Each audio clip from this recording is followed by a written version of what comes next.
Salut à tous, c'est Pang de la chaîne. Bienvenue sur cette vidéo qui aujourd'hui va parler de l'engagement thérapeutique, de la complexité quand on est partenaire, consultant, client, de savoir un petit peu quand est-ce que on peut estimer que notre accompagnement peut s'arrêter, et puis aussi pendant l'accompagnement, qu'est-ce qu'on a à faire. Alors, bien sûr, je donne juste par rapport à moi ma vision, donc mon cadre des choses. Il y a beaucoup de praticiens qui vont faire complètement autre chose. Une des difficultés qu'il y a quand on commence un accompagnement, c'est de savoir exactement ce que l'on veut bosser. Pour certains, la question se pose moins parce que ça va être les classiques: arrêt du tabac, arrêt d'une addiction, perte de poids, ou éventuellement se profile un, un événement dans lequel il faut être prêt. Ok. Du coup, à partir du moment où il y a un retour positif, j'ai perdu du poids, j'ai arrêté de fumer, ou le jour J est passé, on peut se dire l'accompagnement est terminé. C'est parfois plus simple dans le monde de l'hypnothérapie, ce type de démarche, et je vous le rappelle assez régulièrement, mais ça revient sur la définition qui avait été donnée de la thérapie brève, qui était que il faut que chaque séance ait un objectif précis pour que, en moins de 20 séances, c'était vraiment à l'époque leur façon de voir la thérapie brève, il puisse y avoir un changement, ou en tout cas un plus majeur dans la vie de la personne qui vient consulter. À chaque session, un objectif précis, comme ça, la personne peut se dire, peut juger ou peut jauger où est-ce qu'il en est, est-ce que ça avance, est-ce qu'il continue, ou est-ce que ça ne sert à rien, ça étant la démarche d'accompagnement. Quand on vient voir un praticien et que on ne sait pas vraiment pourquoi, alors bien sûr, on sait très bien que c'est parce que c'est pas ok. C'est pas ok dans notre vie ou dans un secteur de notre vie, et on vient avec ce que moi j'appelle la plupart du temps une motivation. J'ai une motivation plus qu'un objectif. Ma motivation, c'est de me sentir bien, de me sentir mieux, de me sentir moins accablé, moins déprimé, moins ennuyé, moins agacé, quoi. Bref. Là, ça devient plus complexe parce que on sait qu'il n'y a pas un état standard de bonheur, de bien-être, de je me sens mieux. Sachant que, en plus, si on est dans des périodes difficiles, il y a de fortes chances que si à un moment ça va mieux, vu que c'est une période qui peut durer sur quelques semaines, mois, ou parfois même années, bah on va avoir des moments super positifs et des moments super négatifs. Cette balance entre les hauts et les bas fait qu'on peut toujours se dire, bah, est-ce que mon accompagnement il sert à quelque chose? Est-ce que ce que je suis en train de mettre en place sert? Parce que je me sens mieux, mais je me sens moins bien. Et on sait en toute humilité dans l'accompagnement en hypnothérapie que on est juste des cales, des leviers à certains moments, mais on peut jamais dire que c'est par l'hypnothérapie qu'une personne va complètement mieux. Il y a plein d'éléments associés au système dans lequel il évolue qui rentrent en compte et dont on ne sait même pas si, avec ou sans nous, il y aurait eu le même type de résultat. Donc, on se retrouve dans une démarche qui, à un moment donné, est assez saine de se dire, bon, je veux me sentir mieux et je vais voir un praticien qui devrait m'aider à aller mieux. Mais ça donne parfois un petit peu un truc généraliste, c'est une méthode et ou un praticien qui me permettra d'aller mieux, alors que le premier cadre qu'on donne, c'est jamais une personne qui vous permet d'aller mieux, c'est vous-même qui, avec l'aide de quelqu'un, pouvez créer ce mieux-être, qui déjà recentre un élément à garder en tête dans la possibilité d'arrêter l'accompagnement, c'est le moment où vous vous dites, eh ben, je suis autonome. C'est-à-dire, j'ai pas l'impression que j'ai besoin maintenant de quelqu'un pour faire ce que je fais en session. Alors nous, on a encore plus de chance à ce niveau-là en hypnose parce que on a automatiquement le principe d'auto-hypnose qu'on aime à enseigner et partager.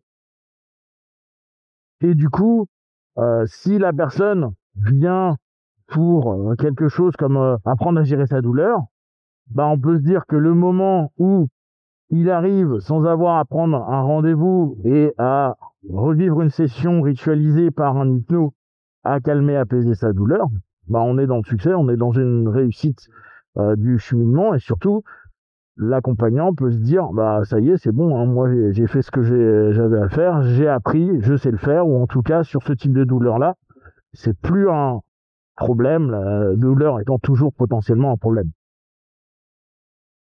Du coup on a ce facteur à prendre en compte et se dire ok à partir du moment où j'arrive à être autonome, à me sentir autonome, à plus me sentir submergé complètement, donc on revient sur le mot que j'ai utilisé tout à l'heure avec gestion. À partir du moment où vous êtes apte à gérer les choses par vous-même et pour vous-même, il y a déjà une forte chance que vous ayez plus besoin de votre accompagnement. Alors bien sûr, vous allez constater qu'à chaque fois que vous allez chez le praticien, au travers du questionnement qu'il va faire, alors après bien sûr ça dépend des écoles et des manières de faire, vous faites un petit peu ressortir des choses plus profondes qui parfois interrogent et peut-être même motivent à se dire mais il y a quoi encore derrière. Vous savez, il va y avoir souvent la, la métaphore, l'analogie à dire qu'en gros, bah, plus tu nettoies et plus tu vas te rendre compte qu'en dessous, il y a des degrés que tu connaissais pas, parfois de saleté ou de problème, et plus tu vas profond, plus tu t'aperçois qu'il y a des profondeurs. Et là, c'est peut-être un des dangers, un grand guillemet entre dangers, du principe de l'accompagnement. Sincèrement, vous pouvez passer votre vie à faire des accompagnements. Et là aussi, hein, c'est pas un problème. On a un peu l'impression, parce que le développement dans les années 70, des thérapies brèves et surtout l'espèce de réactance qu'il y a pu avoir vis-à-vis de la psychanalyse, on peut se dire ouais mais non ça dure des années, ça n'a pas de sens. Ça dépend si ça vous permet d'être dans une structuration psychique, mentale, si c'est un équilibre dans votre vie. Il y a plein de motivations qui peuvent faire que vous aimez aller chez votre praticien et vous avez la chance de pouvoir vous le payer.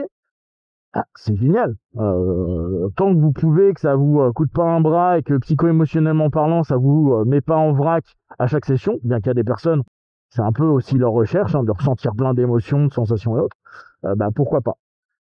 Maintenant, ce que je vous disais, un des pièges, c'est que on trouvera, on étant l'accompagnant et vous, en tant que consultant, toujours des choses qui ne vont pas. Mais les choses qui ne vont pas ne veulent pas dire que c'est des choses qui sont bloquantes dans votre vie. Et cette différence, elle est importante. Des choses qui sont non OK peuvent très bien être gérées ou avoir créé un état homéostasique, un équilibre à l'intérieur de vous qui fait que vous vivez avec ce côté non OK. Et l'idée de se dire ouais mais je pourrais l'améliorer, souvent ça n'a pas d'intérêt. Maintenant, il y a certaines personnes qui ont une idéalisation d'eux-mêmes et qui peuvent se dire non mais moi tant que tout n'est pas résolu, je continue. Mais pour revenir à la balance des problèmes, pensez que tant que vous avez du bénéfice, la plupart du temps, vous n'avez pas besoin de vous prendre la tête sur le comportement ou le processus cognitif qui est dissonant. C'est à partir du moment où vous êtes en perte, où là, il y a une vraie interrogation à avoir et effectivement se dire là, je suis en perte, c'est quelque chose que je viens de constater, effectivement, ça me semble être une des sources de mon mal-être. Oui, là, ça peut être intéressant. Par contre, si vous découvrez des choses et vous dites ah c'est marrant, ça c'est à l'origine de tel problème, mais qu'au bout du compte, ce problème-là dans votre vie, il est plutôt bien géré. C'est ça qui est assez génial avec la psyché. Hein. Vous avez créé des compensations, créé un ensemble d'éléments et c'est ok. C'est pas le cheminement de base, mais ça se passe. Bah, vous n'avez pas besoin de continuer. Donc, s'enfermer dans une recherche constante avec parfois cette espèce de discours de dire oui, mais c'est pour mieux me connaître. C'est pour me connaître pleinement. C'est chouette, hein. Mais à la limite, juste voir que ça se passe comme ça, c'est suffisamment pour vous connaître. Vous n'avez pas besoin d'aller